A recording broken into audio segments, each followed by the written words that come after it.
Hello friends, good evening.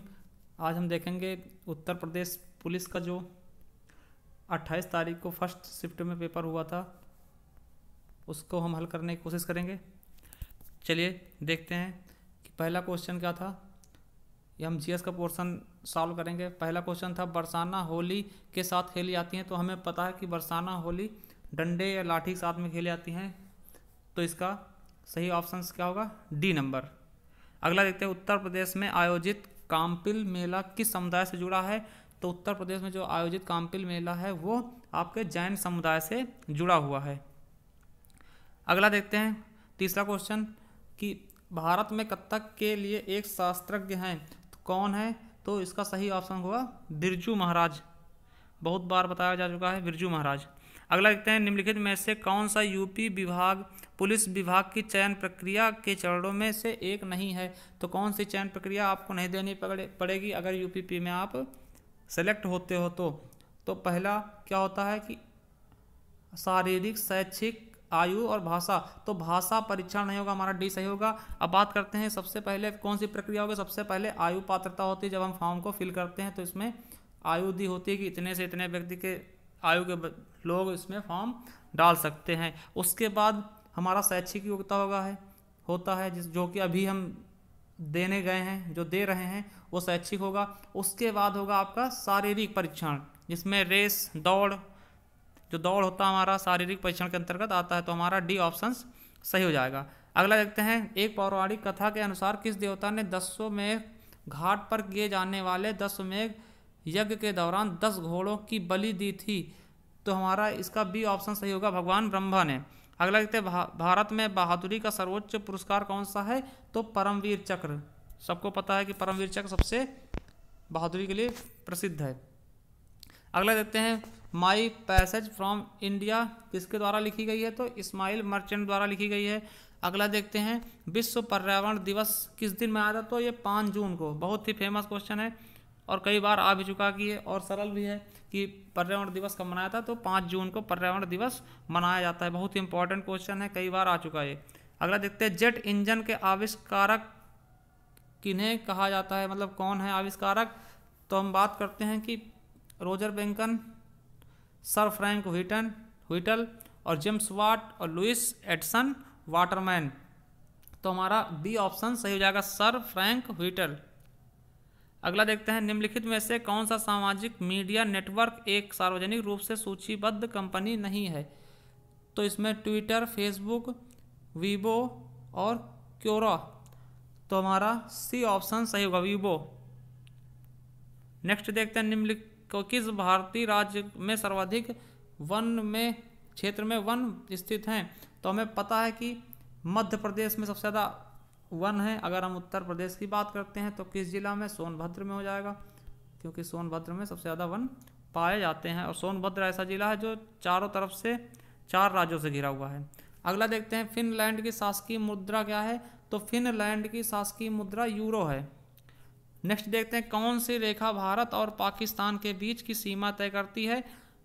तो कौन सी रेखा है? हमारी रेड क्लिफ हो जाएगी। मैकमोहन की बात करते हैं तो ये भारत चीन को, डूरन की भारत अफगानिस्तान से टच करती है। नेक्स्ट क्वेश्चन देखेंगे, अगला क्वेश्चन, प्योंगयांग किस देश की राजधानी है? तो ये बहुत ही फेमस क्वेश्चन है, बहुत इंपॉर्टेंट है। किसकी राजधानी है? उत्तर कोरिया की। अगला देखते हैं, निम्नलिखित में से कौन सा संयुक्त राज्य अमेरिका का एक राज्य नहीं है? तो अटलांटा ये किसी देश की राजधानी है, ये अमेरिका का कोई भी राज्य नहीं है। अगला देखते हैं, लक्षद्वीप के लोग मलयालम के अलावा दूसरी कौन सी भाषा बोलते हैं? तो इसका हमारा बी ऑप्शन सही होगा, महल।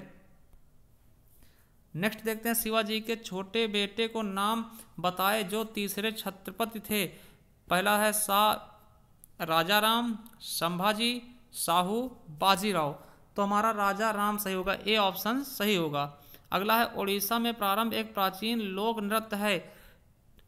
पुलिकली, राउत नाच, डालू कुनीता या घुमरा।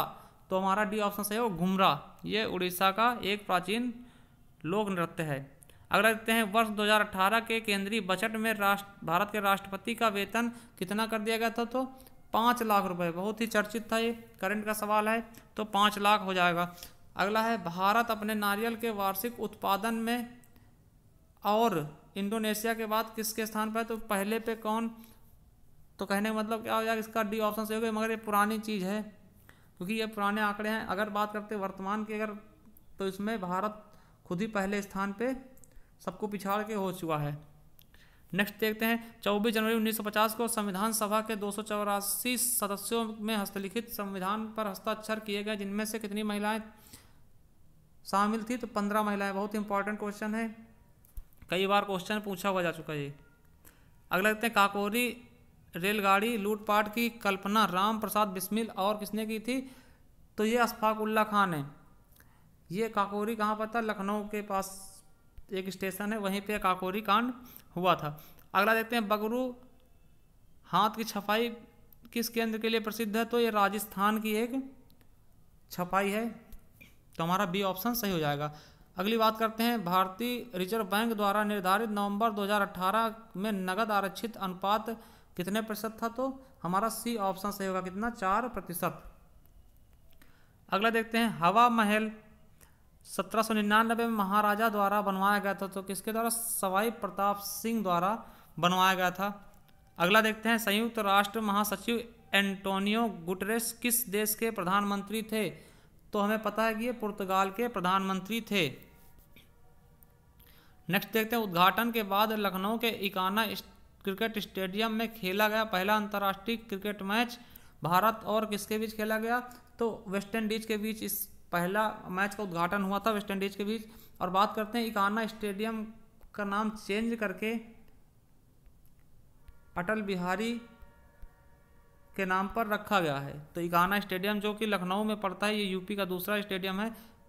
पहला ग्रीन पार्क है जो कानपुर में पड़ता है, और ये यूपी का सबसे बड़ा स्टेडियम है, अंतर्राष्ट्रीय स्टेडियम यूपी का सबसे बड़ा स्टेडियम है जहाँ पे मैच खेला जा चुका है।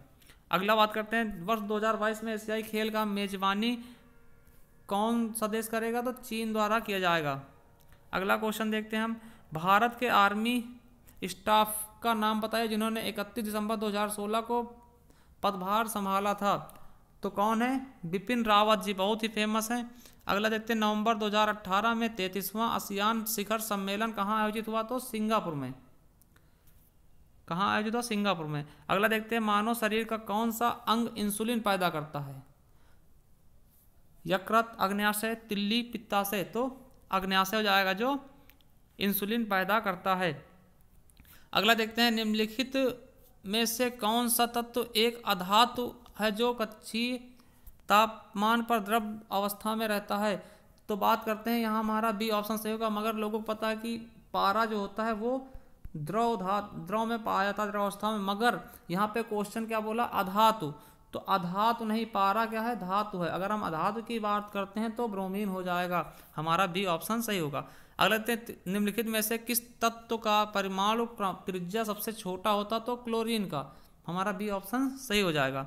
नेक्स्ट क्वेश्चन देखते हैं, CH3 COO CH2 CH3 किसका सूत्र है? तो हमारा सी ऑप्शन सही होगा, कौन सा? एथेनॉट का। नेक्स्ट देखते हैं, द्रवों का घनत्व नापने के लिए किस उपकरण का प्रयोग किया जाता है?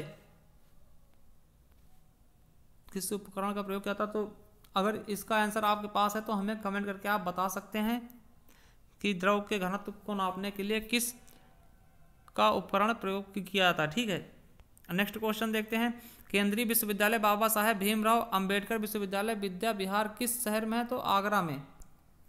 अगला देखते हैं, उत्तर प्रदेश पुलिस का मुख्यालय कहाँ है? तो प्रयागराज हो जाएगा, हमारा बी ऑप्शन सही हो जाएगा। अगला देखते हैं, उत्तराखंड किस वर्ष अस्तित्व में आया? तो हमें पता है कि उत्तर प्रदेश के जिलों को काट कर उत्तराखंड बनाया गया था। कब बनाया गया था? 2000 में। ये हमारे जीएस का क्वेश्चन है। अब इसके बाद हम देखते हैं हिंदी कैसी आई थी, तो हिंदी के क्वेश्चन देखेंगे हम। तो शुरू करते हैं। हिंदी क्या है कि सही विकल्प को चयन करें, जो दिए गए पदम कौन सा अलंकार होगा? भिखारिन को देख पट बार बार देता है, तो इसमें हमारा श्लेष अलंकार होगा। कैसे होगा? हम बात करते हैं कि जो पट है, यहाँ पे पट के दो अर्थ निकलेंगे। एक पट का अर्थ होगा कपड़ा और एक पट का अर्थ होगा दरवाजा। तो कहने का मतलब यह है कि भिखारी जब आता है तो उसे देखकर कुछ लोग होते हैं जो कपड़ा देते हैं, कुछ लोग होते हैं दरवाज़ा बंद कर लेते हैं। तो यहाँ पे पटकार्थ दो बार दो चीज़ें हो जाएंगी, तो यहाँ पे कौन सा ऑप्शन सही होगा? श्लेष अलंकार। नेक्स्ट देखते हैं, सबने उसे बुरा कहा लेकिन वह अच्छा बना। तो यहाँ पे किसी चीज़ जोड़ा गया है, लेकिन के सहारे किसी चीज़ को जोड़ा गया है, तो यहाँ पे क्या समुच्चय बोधक अव्यय, सी ऑप्शन सही होगा। अगला देखते हैं, निम्नलिखित प्रश्नों में चार कौन सा शुद्ध वाक्य के रूप में सबसे अच्छा विकल्प क्या होगा? विद्यालय में बाएं बड़ा सा मैदान है। तो हम देखते हैं कि शायद बड़ा के साथ में सा का प्रयोग नहीं होता है। तो इस तरह से अगर हम देखते हैं तो हमारा केवल एक ही ऑप्शन बचता है, ए नंबर, कि विद्यालय के बाएं बड़ा मैदान है। अगर आपको इसमें कोई डाउट है तो हमें कमेंट करके बता सकते हैं। तो हमारे हिसाब से ए ऑप्शन सही होगा। नेक्स्ट क्वेश्चन देखते हैं कि जहाँ छंद के सभी चरण समान होते हैं उसे क्या कहते हैं? तो हमें पता है कि जहाँ सभी चरण समान होंगे उसे हम सम्मात्रिक कहेंगे। ठीक है, जहाँ पे एक मतलब कि विषम सम समान होते, सम सम विषम विषम समान होते, उसे हम अर्ध सम्मात्रिक कहते हैं। तो इस तरह से देख लेंगे हम। नेक्स्ट क्वेश्चन की तरफ बढ़ते हैं। अगला है, घाट घाट का पानी पीना, इसका मतलब क्या होगा? बहुत अनुभवी होना। अगला देखते हैं कि जहाँ किसी हानि के कारण शोक भाव उपस्थित होता है तो किस भाव की है? तो हम शोक किसका है स्थायी भाव? तो करुण रस का शोक होगा। डी ऑप्शन सही हो जाएगा हमारा। अगला देखते हैं, राधा स्कूटी चला रही है, इसका भाव वाच्य में परिवर्तित करना है। तो राधा स्कूटी चला रही है, तो राधा से स्कूटी चलाई जाती है, राधा से स्कूटी चलाई जाती है। इसमें थोड़ा कन्फ्यूजन सा हो रहा है क्योंकि भाववाच्य जो है ज़्यादातर नकारात्मक होते हैं। तो आप देख लेना कि इसमें कौन सा सही हो सकता है। अगर आपको पता है तो इसमें हमें कमेंट करके बता सकते हैं। वैसे ए ऑप्शंस हो जाना चाहिए, राधा से स्कूटी चलाई जाती है, ये तो नहीं होगा। चलिए हमें कमेंट करके बता सकते हैं आप। अगला देखते हैं, निम्नलिखित में से कौन सा उदाहरण विकल्प का होगा? तो पद्मश्री श्री सोना चेना, ये हमारा हमें पता कि ये क्या है? उदाहरण है, मगर इधर भी लगना चाहिए था उदाहरण, फिर भी ये ए ऑप्शन हमारा सही हो जाएगा। माँ ने कहा बेटा सदा उन्नत करो, तो ये हमारा किसका योजक चिन्ह है। और वाह कितना मजा आ रहा था, ये हमारा क्या हो जाएगा? विस्मादि बोधक। हमें बताया भी था कि ये क्या है? विस्मयादि बोधक का चिन्ह है। और ये क्या है? प्रश्नवाचक का चिन्ह होगा। और ये है हमारा योजक चिन्ह। तो हमारा पहला ऑप्शन सही होगा। अगला देखते चक्रधर मतलब क्या? चक्र है धर में जिसके चक्र है, अधर में जिसके चक्र धारण किया है जिसने। तो हमारा सी ऑप्शन सही हो जाएगा, चक्र धारण किया है जिसने। अर्थात विष्णु जी अगर बात करते समास कौन सा है तो बहुब्रीहि समास हो जाता। अगला देखते रात में घूमने वाले को हम क्या बोलते हैं? निशाचर। निशा मतलब रात, चरमिस चरने वाले, मतलब रात में चलने वाले को क्या बोलते हैं? निशाचर। अगला देखते हैं मुद्रा। मुद्रा का सही अनेकार्थी शब्द में क्या हो जाएगा? तो मुद्रा का रूप हो जाएगा, क्योंकि मुद्रा किस मुद्रा में हो, किस रूप में खड़े हो आप, तो ये बनता है। तो इसका सही ऑप्शन क्या हो जाएगा? ए रूप। अगला देखते हैं कि कर्ता कारक को पहचानिए। कर्ता कारक को पहचानिए तो है रोहन ने हॉकी खेली। तो इसमें बात करते कर्ता कौन है? तो ये रोहन हो जाएगा हमारा कर्ता। तो हमारा ए ऑप्शन सही होगा। नेक्स्ट देखते हैं, कर्ता का क्या अर्थ होता है? कर्ता जो कार्य करता है उसे हम कर्ता कहते हैं, जो भी कार्य करेगा उसे हम कर्ता कहेंगे। अगला देखते हैं कि आज वर्षा होगी। आज वर्षा होगी, तो यहाँ पे हम देखते एक बार हम अगर देखते कि शायद आज वर्षा होगी या संभव है कि वर्षा होगी, वैसे संभाव्य वर्तमान काल होना चाहिए। बी ऑप्शन सही होगा। चलिए देखते हैं कि सकर्मक और अकर्मक क्रिया पहचानना है। देखिए कशिश उड़ हंस रही है, तो हम क्वेश्चन करते हैं कि कौन हंस रही है? तो कशिश हंस रही। क्यों हंस रही है हमें पता नहीं चलता। तो यहाँ पे क्या है कि